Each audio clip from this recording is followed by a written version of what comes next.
ඇත්තටම සැබෑ නායකයෙකුට පුළුවන් තමන් යටතේ ගමක් වුණත් හදාගන්න.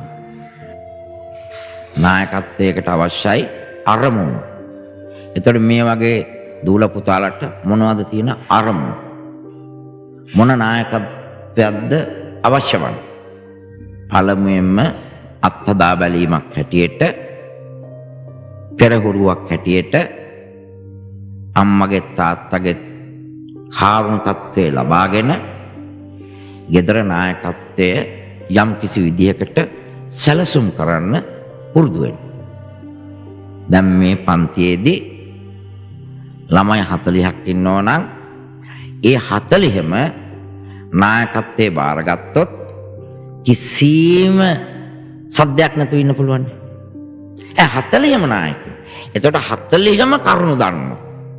40ම අවබෝධ කරගෙන අනුන් කියන දේ අහගෙන ඉන්න පුරුද්දක් ඇති වෙච්ච නිසා ඔය ඕනම තනතුරක් දරන්න පුළුවන්. අහගෙන ඉඳීමේ පුහුණුව පාසලේදී ලැබුණ නිසා. අනනායකත්වයේ ප්‍රධාන ගුණාංගය. මම ඕන්ට කුමන විදිහකින්ද ආමන්ත්‍රණය කළ යුත්තේ? මම ඕන්ට කුමන සැලැස්මක්ද දිය යුත්තේ? අන්න ඒ වගේ සැලැස්මක් හදාගන්න. හදාගෙන ඒ සැලැස්ම මත කටයුතු කරන්න. ඒක අපි කියමු. ඒ සැලැස්මට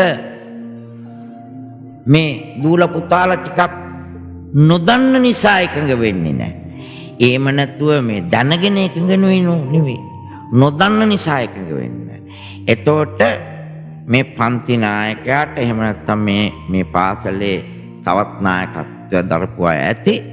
එයාට පුළුවන් ඉන්ටර්වල් වෙලාවේදී කණ්ඩායම් වශයෙන් රැස් කරගෙන අර තමන්ගේ අක්කලා අයියලා නංගිලා මල්ලාට කියලා දෙන්න අපි හැසිරෙන හැටි වැරදි. අපි මෙන්න මේ විදිහට නංගියේ මල්ලියේ අයියේ අක්කේ අපි හැසිරෙමු.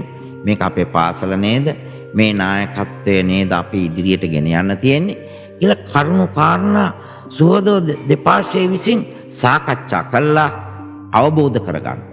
අන්න ඊට පස්සේ මේ දරුවන්ට නායකයන් අර ගේට්ටුව ළඟ ඉඳන් කෑ ගහන්න ඕන නැහැ.